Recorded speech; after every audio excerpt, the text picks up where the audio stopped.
Assalamualaikum warahmatullahi wabarakatuh. Perkenalkan, nama saya Evan Ebenezer Purba dengan NIM 2022 31078. Di sini saya akan menjelaskan mengenai laporan praktikum ketiga PSO kelas A. Sebelum masuk ke studi kasus, saya akan menjelaskan mengenai 5 hal. Yang pertama itu ada looping for, kemudian looping while, looping until, pengkondisian case, dan function atau fungsi. Pertama itu looping for.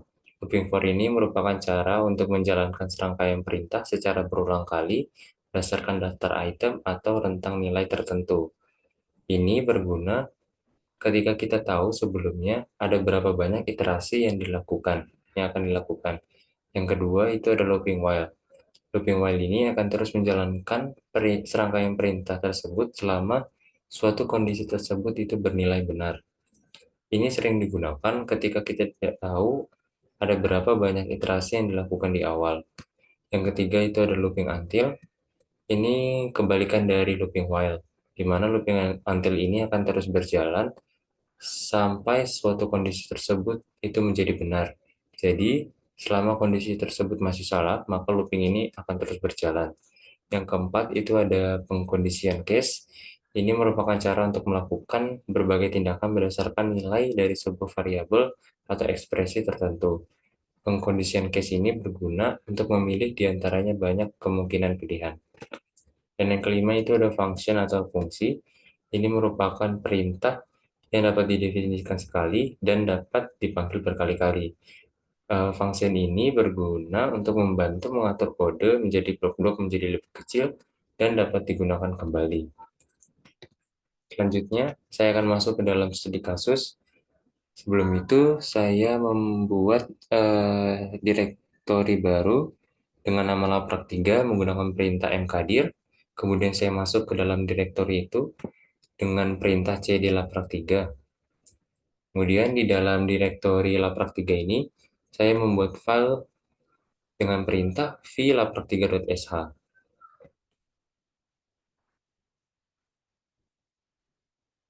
Lalu, di dalam file v ini, pertama saya mendefinisikan sebuah fungsi dengan nama evan 2022 31078.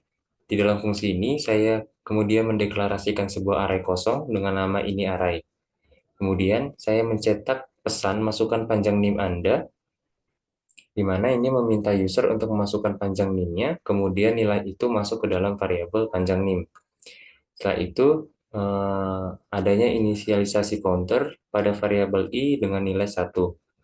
Kemudian, looping while. Looping while di sini untuk mengisi array dengan angka dari NIM, di mana kondisi di looping while ini yaitu apabila nilai dari i-nya itu kurang dari sama dengan nilai panjang NIM-nya.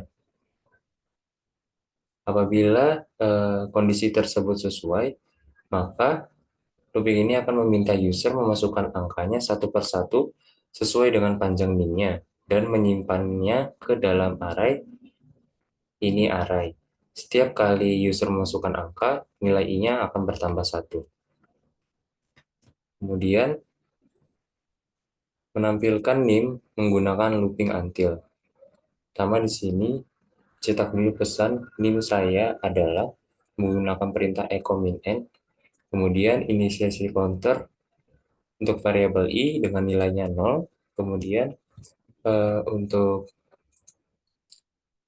looping until ini, di mana kondisinya itu apabila nilai i-nya itu lebih besar dari sama dengan nilai panjang NIM-nya, maka dia akan melakukan perintah di bawahnya.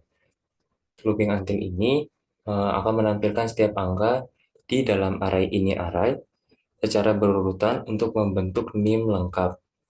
Nah, min n dalam echo ini digunakan untuk memastikan bahwa angka-angka ditampilkan pada baris yang sama tanpa spasi antar angka.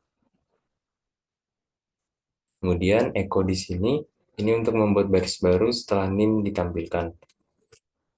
Setelah itu yang ketiga, untuk studi kasus yang ketiga yaitu menggolongkan setiap angka menjadi ganjil atau genap. Pertama di sini cetak dulu pesan golongan bilangan, lalu dilakukannya looping for atau menggunakan looping for. di mana inisiasi awal untuk variabel i-nya itu dimulai dari nol.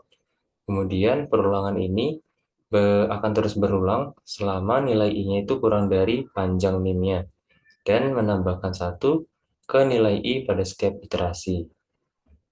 Isi dari perulangan for ini yaitu ini angka sama dengan dolar ini array dolar i, yang berarti eh, memperoleh nilai dari array ini array di indeks i dan menyimpannya ke dalam variabel angka.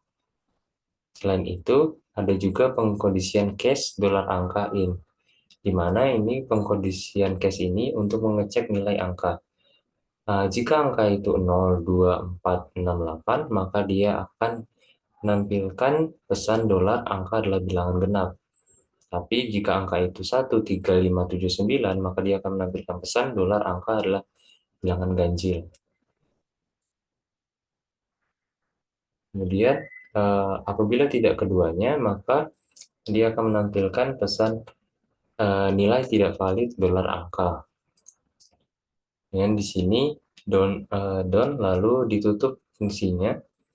Setelah itu kita memanggil fungsi kembali Evan 2022 31078. Kemudian di sini saya melakukan perintah simpan dan juga keluar dari V dengan perintah titik 2 WQ.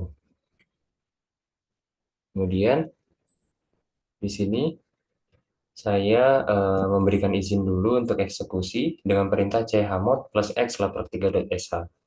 Kemudian untuk menjalankan scriptnya dengan perintah sh laprak3.sh. Lalu muncul output seperti ini. Pertama di sini saya diminta untuk memasukkan panjang min-nya. Saya masukkan 9. Lalu di sini muncul masukkan angka ke 1 sampai ke i, yaitu 1 sampai 9. Dan saya isi dengan NIM saya 2022 31078. Lalu langsung ditampilkan NIM saya adalah 2022 31078 tanpa adanya spasi. Kemudian dilakukan golongan bilangannya, di mana dari nilai NIM yang sudah saya masukkan tadi digolongkan apakah itu bilangan genap atau bilangan ganjil. Maka ditampilkan seperti berikut.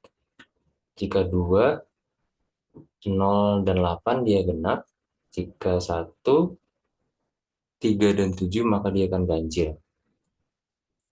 Sekian penjelasan saya mengenai laprak ketiga pemrograman sistem operasi. Kurang dan lebih saya mohon maaf. Terima kasih.